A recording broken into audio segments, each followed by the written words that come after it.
This is TWiT. I did order something this morning. I was very excited. I ordered my new Powerbeats Pro 2. Same price as AirPods Pro, and you get transparency mode, noise cancellation, personalized spatial audio. The H2 chip is in it. And this is the first time in an Apple audio product, heart rate monitoring also built in. I did buy the orange ones, so you'll. Did you really? I was like, yeah. These look really good, but I'm not going to get orange. And then I saw they had other colors. So. They have black, gray, purplish, and orange. But I thought I'm going all in, man. I want everybody to know I'm wearing the Beats.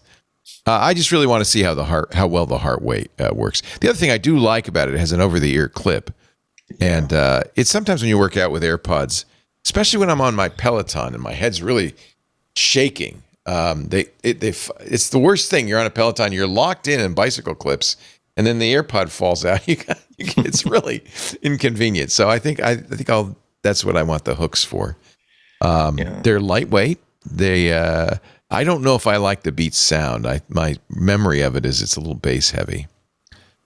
But I have the AirPods Pro, so it'll be good to compare, and I'll give you a review. Mine come on Valentine's Day, which is very nice. I think the only thing I really use the AirPod Pro, I have so many headsets. Me too. So I have way too many earbuds. Yeah. And I use a lot of different ones for different things. I've got a regular Shocks open comms, which is the one I use when I'm talking on the phone because it sounds the best for the other side. And then I have the Shocks that I swim in, the swim ones. And then I have the Ultimate ears that I work out in. The Ultimate ear fits because they. I have all of those too. and the Max I kind of use with my Vision Pro, but I find that the Apple Pro, the Pros, the AirPod Pros 2 are just nice and lighter to use the Apple Vision Pro with than putting the headset on. But I find myself that's about all I use. And part of it is because I just don't like the way it pairs. I'm on a phone call on this device. It would be great if you just stayed there. And I just crazy. I'm working on getting it to not look at all the other ones. And I know that there's what people text me all the time when I say this on the show. But holy smokes, like when you take it out of the box, trying to get it to just do the one thing. And so, like my headsets only talk. My open comms are only paired with my phone. So they can't do anything else. You can't pair to anything else. So I put them on, they always work. And I find that the pairing stuff, like I'm in the middle of a call and it still goes somewhere else. And people keep on saying it's getting better. It's still happening. And this is going to be interesting. I'll test that for sure because I have the same problem with my AirPods. But it also ties into the Peloton software. So instead of wearing the heart rate monitor across your chest, I can just use. We'll see, but I can just use the heart rate monitor. I mean, in fairness, the text speech to text works best with the Apple products and the AirPod Pros specifically. But this is going to have the H2 in it. It is an Apple product, right? Yeah, it does. It does have the H2 in it. We'll see. This will be interesting. But if you want it to be like text this person, do this thing, do whatever. When you use the other headsets, it's all very clunky. Oh, I agree. It's really clunky, really fast. So this. I'm hoping that the H2 inclusion means it will do everything, just like the AirPods. Why should it? Should it says, according to Mac Rumors, thanks to the H2 chip, the full suite of Apple integration features: one-touch pairing, automatic switching between devices via iCloud. That's what you don't like. Audio. So audio sharing allow multiple people to listen to the same source. Hands-free. Shlomo, Find My support. Yeah. So it sounds like it's. I always wondered why Apple has Beats and AirPods. Different markets, I guess. I mean, I was watching Marquez Brownlee's review of this today, and he said that in his briefing, Apple /Beats claimed that that the Powerbeats Originals are the best-selling headphones in the world. Best-selling in-ear wireless. I forget what the qualifier is, but the suggestion there is they do better than AirPods do. And I think that part of that, the Beats branding is real. It has stuck around. It is the rare branding that is better in its category than Apple's branding, certainly different. The sound is part of it. There is a Beats sound that's bass heavier, and some people really love it. And this is also the case where if Apple ever thought maybe we should make some AirPods that have kind of over ear so that they hold in better and all of that, they don't need to, because that's what the Powerbeats are for, and people really love them. So now those people will get that Apple noise cancellation and all of those other features, and that's great.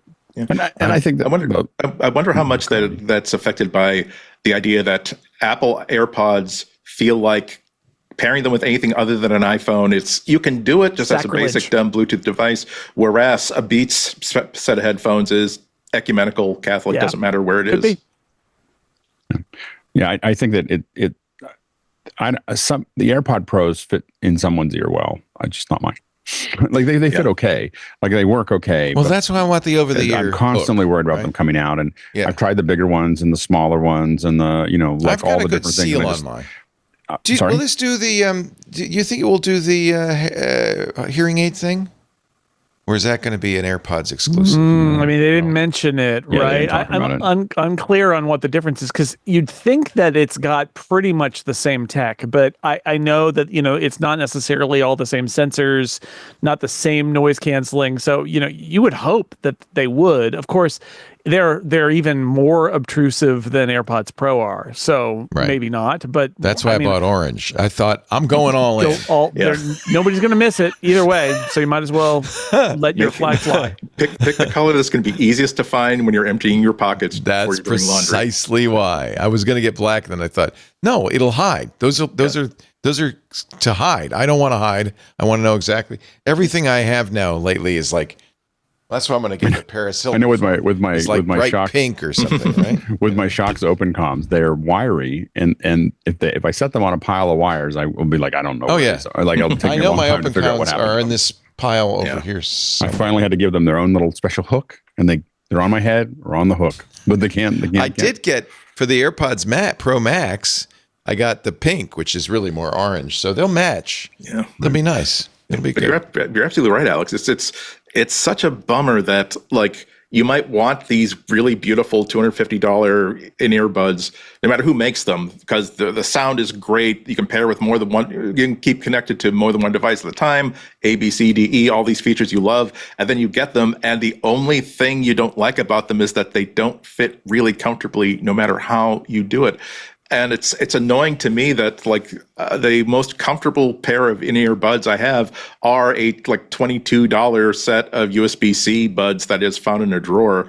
I don't like them. I don't like them more than my wireless buds. I just they sit comfortably enough that I always get the full audio. Whereas my second favorite pair of buds, which again sound much better, have a lot more features, and are wireless. The thing is, if I don't have them, because of where the vents are placed, if I don't have them sitting exactly in the right place, I'm going to lose a third of the audio. And it's just such a bummer that you really do have to take them for a test drive, no matter how good they are. Well, and I think that the hard part is that I just want them to stay in there, and I just want them to stick. And I will say that again, they were a former, I guess, sponsor of the show. That's why I got them, and then I just got hooked on them. Was the ultimate ear fits. I'm so spoiled because they just pop into your ear, and they just snugly they're part of my ear. The problem is their audio isn't very good. The audio is good to listen to. I have to talk on the phone, so I have to make all these in my bag. I've got 3 or 4 different headsets, and they're all based on what am I doing? I'm now going to do a phone call, so I put on the Shocks open comms. I'm listening to music to work out or walk. I'm going to put on the ultimate ears. I want to have things happen with my phone. I put on it's goofy, I know, but they're all very small. And I used to use Etymotic, the Etymotic phone ones, which were great. They sounded good. I stuck them in my ears. They had the little tree, that you stick in your ear, and I still have a bunch. And they were great. Yeah. I thought that I would never give up the wires until I did. And then now I put them on, and I'm like, what am I doing? It's all stuck around me. I can't what am I? How did I live this courage way? It's so funny how it got to a point. I don't miss wired headphones. I really don't. I still use them for podcasts, and that's literally it. right? Yeah. I just I'm and wearing them I was now. I was an Yeah. in-ear headphone snob, but especially when the AirPods were good, and then the AirPods Pro came out, and I was like, well, forget it. And now Good enough, it's yeah.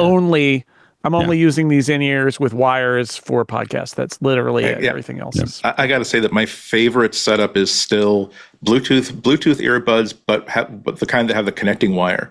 Because the number of times where, like, I'm taking my walk, I stop in a store, I need to unfortunately, I'm jovial and people and the clerks know me and they want to talk and banter, so I have to yank out one of these buds, hold this little thing in my hand, and somehow not lose it while I'm doing my shopping.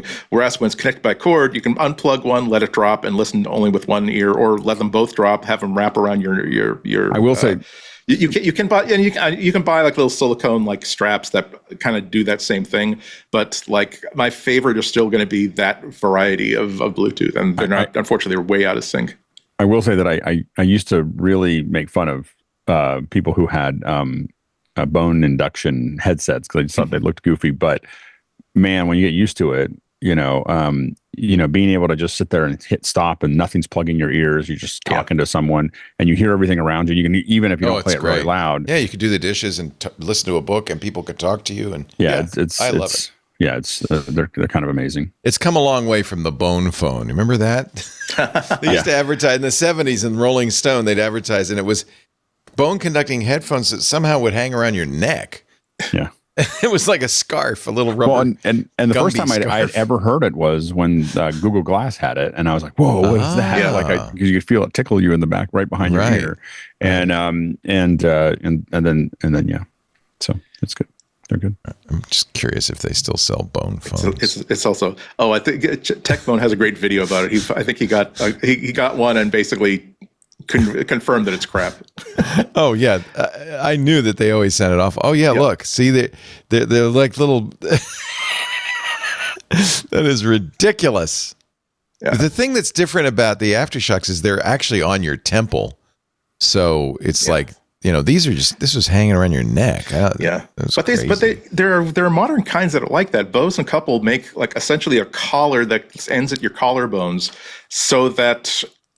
So it's basically firing small speakers up towards your ears, which is not a terrible. What the thing I like about the bone conductive headphones and these other ideas is the idea that if I'm walking, like if the fidelity of the music is not the issue, I just want to listen to a podcast or whatever, that I do want to have awareness of what's around me when I'm on my bike, when I'm walking. I don't want I live in a neighborhood where it's like a sitcom where people will call to you across the street. Hey, Andy, I didn't see you, blah, blah, blah. And you wind up in a 30-minute conversation.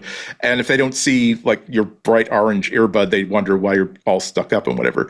I mean, I'm glad that there's a variety of earphones now that don't necessarily want to take over your entire sound view, because there really is something to the idea of being able to just add a layer of custom audio to the mix of what you're naturally hearing. And that's what these other designs will offer you. The technological breakthrough of 1979. The best thing about that device was the ads. Go ahead, show off your new while you're skiing, surfing, or...